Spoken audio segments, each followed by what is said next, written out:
আপনি যুক্তরাজ্য আমেরিকার খবর নিয়ে দেখেন, শেখ রেহেনার মেয়ে টিউলিপ এক কথা বলে না কেন, ও পদত্যাগ করতে বাধ্য হয়েছে ওর দুর্নীতি, ওর চিটারি বাটপারির কারণে।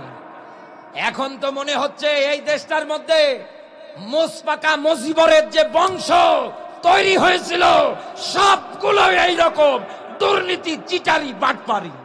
এইসব জালেম যারা আছে এদের বিরুদ্ধে সুন্দর করে মামলা দায়ের হয়ে গিয়েছে। আপনি অপেক্ষায় থাকেন, এই সব জালেমদের বিচার বাংলার মাটিতে হবে। যেখানেই পালাক না কেন, কোন জালেমকে আল্লাহ কোনদিনও ছেড়ে দেবে না। কোন জালেম দুনিয়ায় কোনদিন সফল হতে পারে না। যেমন 124 জনের বিরুদ্ধে মামলা হয়েছে, আপনি যুক্তরাজ্য আমেরিকার খবর নিয়ে দেখেন, শেখ রেহেনার মেয়ে টিউলিপ এক কথা বলে না কেন, ও পদত্যাগ করতে বাধ্য হয়েছে ওর দুর্নীতি, ওর চিটারি বাটপারির কারণে। এখন তো মনে হচ্ছে এই দেশটার মধ্যে মুসপাকা মুজিবরের যে বংশ তৈরি হয়েছিল সবগুলো এইরকম দুর্নীতি, চিটারি, বাটপারি। একটাও দুনিয়ায় ভালো না। নতুবা ওই জায়গায় দেখেন দুর্নীতির মামলায় ওই জায়গায় আটক, গ্রেপ্তারও হতে পারে, ওদের জীবনে এখন পানি নেই। আল্লাহ রাব্বুল আলামিন ধরে না, কিন্তু যখন ধরে বাপ বলার সময় পর্যন্ত দেয় না। এবার আমি আপনাকে ছোট্ট একটা ব্যাখ্যা দেব। যারা এতদিনে মানুষদের মধ্যে অন্যায়, অবিচার, জুলুম, নির্যাতন, রক্তপাত, ফেরেশতাদের এই কথাটার সঙ্গে মিল রেখে চালিয়েছে, জায়নামাজ এখন নিয়ে বলেন আমি ভালো হয়ে গিয়েছি, আমি মসজিদে এখন 5 ওয়াক্ত নামাজ পড়ি, আমি আর ওদের সঙ্গে নেই। এতদিনে যারা মানুষ হত্যা করে এখন এসে এই কথা বলে, আমি একটা ছোট্ট আয়াত বলছি আপনাকে শুধু বোঝানোর জন্য। আপনারা কি বিরক্ত হচ্ছেন? রাগ হচ্ছে আমার উপরে? আল্লাহ পাক বলেন, ইন্নাল্লাযীনা ফাতানুল মুমিনিনা ওয়াল মুমিনাত, বলেন আল্লাহু আকবার। সূরা বুরুজ 85 নাম্বার সূরা 30 নাম্বার পারার 1 নাম্বার রুকুর 10 নাম্বার আয়াতটা বলছে, আপনি লিখে নেন, বাড়ি গিয়ে আরো সুন্দর করে আপনি আমার কথাটা মেলান। আল্লাহ রাব্বুল আলামিন বলেন, ইন্না মানে নিশ্চয়, আল্লাযী অতঃপর যারা, ফাতানু শব্দের শাব্দিক অর্থ বিপদে ফেলা, কষ্ট দেওয়া।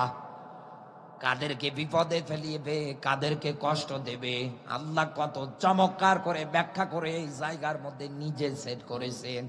আল্লাহ বলেন, এই দুনিয়ায় মুমিন এই শব্দটা পুরুষবাচক, মুমিনাত এটা স্ত্রীবাচক। এই দুনিয়ার ময়দানে মুসলিম নর এবং নারীদের যারা বিপদে ফেলাবে, যারা কষ্ট দেবে, আপনি তাকান, যেই পরিবারটা থেকে অন্যায় ভাবে একটা মানুষকে আপনি 14 বছর জেলখানায় আটকালেন, ওই পরিবারে সন্তান যারা আছে যখন এই খাবার টেবিলে খেতে যায় সঙ্গে সঙ্গে বাবার কথা মনে পড়ে। বছরে যখন ঈদুল আজহা, ঈদুল ফিতর চলে আসে, তারা বাবাকে না পেয়ে চোখ থেকে পানি ঝরায়। এমনকি ঈদের মাঠে পর্যন্ত মোনাজাত যখন হয় সবার জন্যে, তারা হাত তুলে দোয়া করে, আল্লাহ জালেমদের থেকে আমাদের বাবাটারে আপনি হেফাজত করেন। এই যে পরিবারের মধ্যে এত দিনে এইভাবে যারা মানুষদের চোখের পানিগুলো ফেলিয়েছে, আর এখন এসে বলছেন আমরা বিশাল বড় আল্লাহর ওলি, জায়নামাজ আর তাসবিহ ছাড়া কোনো কিছু বুঝছি না। আমি আপনাকে ব্যাখ্যা দিচ্ছি, এবার মেলান। আল্লাহ পাক বলেন, সুম্মা লাম ইয়াতুবু ফালাহুমা আযাবু জাহান্নাম। শেষের ব্যাখ্যাটা আপনি মেলান, আল্লাহ দিয়েছে হারিক, একেবারে যন্ত্রণাদায়ক কঠিনতম আযাব দেবে এই মানুষগুলোকে জাহান্নামে। লা ইয়ামুতু ফিহা ওয়ালা ইয়াহইয়া, জাহান্নামে যারা যাবে ওরা মরবেও না, বাঁচবেও না। মরা বাঁচার মধ্যবর্তী স্থানে রাখবে কে? সবাইকে বলা লাগবে। এই রকম একটা জায়গার মধ্যে আল্লাহ তাদেরকে রাখবে, একেবারে কঠিনতম আযাব দেবে। কারণ দুনিয়ায় তারা তাদের পাপের ফলগুলো কিয়ামতের ময়দানে একেবারে আল্লাহ প্রাপ্য ভাবে তাদেরকে বসিয়ে দেবে। আল্লাহ কারো উপরে চুল পরিমাণ জুলুম করবে না। যে যেমন অপরাধ করবে তাকে ওই পরিমাণে শাস্তি ভোগ করা লাগবে।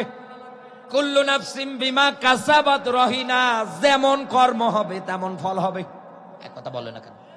কামা তাদিনু তুদার, আরবি প্রবাদ, যেমন কর্ম তেমন ফল। আমি আপনাকে এই জায়গার মধ্যে একটা বিষয় বোঝাবো এবার।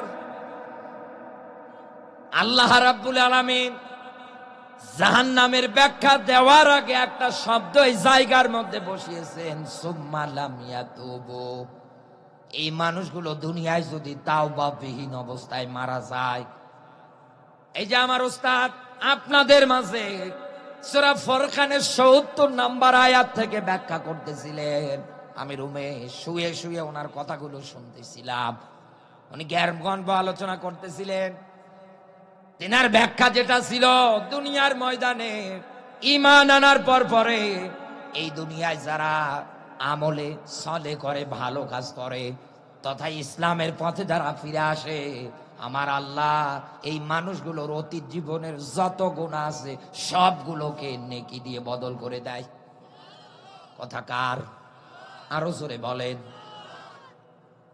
এই যে তাওবার ব্যাখ্যাটা এতক্ষণ যাবত উনি দিয়েছিলেন, আমিও এই জায়গার মধ্যে আপনাকে তাওবার ব্যাখ্যাটার দিকে ইঙ্গিত দেবই, কিন্তু এই জায়গায় একটু ভিন্ন ভাবে আপনার মাথার মধ্যে ঢোকাবো, কারণ আয়াতের ব্যাখ্যাটাই ভিন্ন। আল্লাহর ব্যাখ্যা, এই দুনিয়ার ময়দানে ও যদি তাওবাবিহীন অবস্থায় মারা যায়। কথা কার? আরো জোরে বলেন। এখন আপনি তাওবা বলতে কি বোঝেন? কত মানুষ এই দুনিয়ার ময়দানে আছে, একাধারে আপনি তাকিয়ে দেখেন হাজারো অপরাধ করার পরে জায়নামাজ বগলের নিচে নিয়ে 2 রাকাত নামাজ আদায় করার পরে হাত তুলে মোনাজাত করে ডাক দিয়ে বলে, আল্লাহ তুমি আমারে মাফ করে দাও। চোখ থেকে পানি ঝরায়। বাড়ির মধ্যে হুজুর নিয়ে গিয়ে মিলাদ পড়াচ্ছে, ডাক দিয়ে বলছে, হুজুর একটু দোয়া করেন আমার বাপ দাদা 14 গোষ্ঠীর জন্য। হুজুরও গিয়ে দোয়া করছে, চোখ থেকে টপ টপ টপ টপ করে পানি ঝরাচ্ছে। আপনি তাকিয়ে দেখেন, পরের দিনে তারপরেও সুদের মতো গুনাহ ছাড়তে পারে না। আপনি তাকান, এরপরেও মানুষ হত্যা থেকে দূরে থাকতে পারে না, এরপরেও মানুষদের উপরে জুলুম নির্যাতন থেকে দূরে থাকতে পারে না। তাওবা কিন্তু এই তাওবা না। কারণ দুনিয়ায় কেউ যদি তাওবা করতে চায়, ওকে 3টা নিয়ম নীতি মেনটেন করা লাগবে। 1 নম্বরে অপরাধগুলো স্বীকার হবে কার কাছে? আরো জোরে বলে। আমি তো এইটাই এবার বোঝাবো আপনাকে। কারণ দুনিয়ায় যদি আপনি নামাজ না পড়েন, রোজা না রাখেন, হজ যদি আপনি সম্পদশালী হওয়ার পরেও না করেন, যাকাত যদি আপনি আদায় না করেন, এগুলো তো আল্লাহর হক, হাক্কুল্লাহ যেগুলোকে বলা হয়। কিয়ামতের ময়দানে এই রংপুর গঙ্গাচড়ার মানুষগুলোকে আল্লাহ যদি মাফ করে দেয়, আমার আল্লাহর কি কারো কাছে কৈফিয়ত দেয়া লাগবে? কারো কাছে জবাব দেওয়া লাগবে? আল্লাহ পাক বলেন, ইয়াউমা লা তামলিকু নাফসুন লিনাফসিন শাইআ ওয়াল আমরু ইয়াউমা ইযিল লিল্লাহ। সূরা ইনফিতর 82 নম্বর সূরা 30 নম্বর পারা, এটা পাবেন আপনি একেবারে শেষের আয়াতের ব্যাখ্যায়। আল্লাহ পাক বলেন, কিয়ামতের ময়দান এমন একটা ময়দান, কারো কোনো কর্তৃত্ব, নেতৃত্ব, পাওয়ারগিরি, নেতাগিরি, সামসাগিরি কিছু চলবে না। আমি আল্লাহ যাদের কথা বলার অনুমতি দেব, সেই দিন শুধু তারা কথা বলতে পারবে। এ ব্যতীত আর কারো কোনো কিছু ওই দিন চলবে না। তাহলে এখান থেকে এটাই ক্লিয়ার, অপরাধ যেহেতু আপনি এতদিনে আল্লাহর হক গুলো নষ্ট করেছেন, জায়নামাজে পড়ে চোখের পানি ফেলে আপনি আল্লাহর এই হক গুলোর ব্যাপারে আল্লাহর কাছে স্বীকার করেন, কিন্তু এই জায়গায় তো আর একটা ব্যাখ্যা থেকে যায়, সেটাই হচ্ছে বান্দার হক। আপনি তাকান, অপরাধ যার কাছে হবে মাপ চাওয়া লাগবে তার কাছে। আপনি আল্লাহর হক গুলো এতদিন নষ্ট করেছেন, আল্লাহর কাছে মাপ চাইলেন, আল্লাহ বলেন আমি মাফ করে দিলাম। এ ব্যাপারে কারো কাছে তোকে যে মাফ করলাম, এ ব্যাপারে কারো কাছে কোনোদিন কৈফিয়ত দেয়া লাগবে না, কোনো জবাবদিহিতাও করা লাগবে না। কিন্তু আর একটা হক তো আছে, হাক্কুল ইবাদ, সেটা বান্দার হক। এই দুনিয়ায় যদি আপনি অন্যায় ভাবে কারো জীবন থেকে 14 বছর কেড়ে নেন, কারো জীবন থেকে যদি 10 বছর কেড়ে নেন, কারো জীবনটা যদি আপনি অকারণে নষ্ট করে দেন, এই 14 বছরে স্ত্রী সন্তানের হক ছিল, মা বাবার হক ছিল, পাড়া প্রতিবেশীর হক ছিল, এলাকার মানুষগুলোর হক ছিল, দেশের মানুষের হক ছিল, একটাও তো আপনি আদায় করতে দিলেন না। এটা তো বান্দার হক। বান্দা যতক্ষণ মাফ করবে না, ততক্ষণ আমার আল্লাহ মাফ করবে না। এই জন্যই তো আল্লাহর এই ব্যাখ্যাটাই জায়গায় আল্লাহ এটাই বুঝিয়েছে, এই দুনিয়ার ময়দানে অনেক মানুষ আছে সমাজের মধ্যে, রাষ্ট্রের মধ্যে রক্তপাত ঘটাবে, বিশৃঙ্খলা তৈরি করবে, এটার মাধ্যমে মানুষদের হক গুলো কেড়ে নেবে। দুনিয়ার ময়দানে বান্দার হক কেউ যদি কেড়ে নেয়, ওই বান্দার কাছে গিয়ে মাফ চাওয়া লাগবে। ওই বান্দা যদি মাফ না করে, আমার আল্লাহ কোনোদিন মাফ করবে না। এই জায়গায় কত বাবা বসে আছে, মেয়েকে বিয়ে দেওয়ার সময় যৌতুকের টাকা দিয়ে মেয়ে বিয়ে দিয়ে দেন, সম্পদের ভাগাভাগি যখন আপনি একাধারে করতেছেন, মেয়ের নামে কিছু দেন না। ওকে তো বিয়ে দেওয়ার সময় দিয়েছি, এখন আবার নতুন করে কি দেওয়া লাগবে? কিছু দেব না ওরে, আমার একটা মাত্র ছেলে, ওকে সব আমি লিখে দেবো যাতে ও ভালোভাবে দুনিয়ায় চলতে পারে। শেষে আপনি মেয়ের হকটা পর্যন্ত ছেলের তালিকায় দিয়ে দিলেন।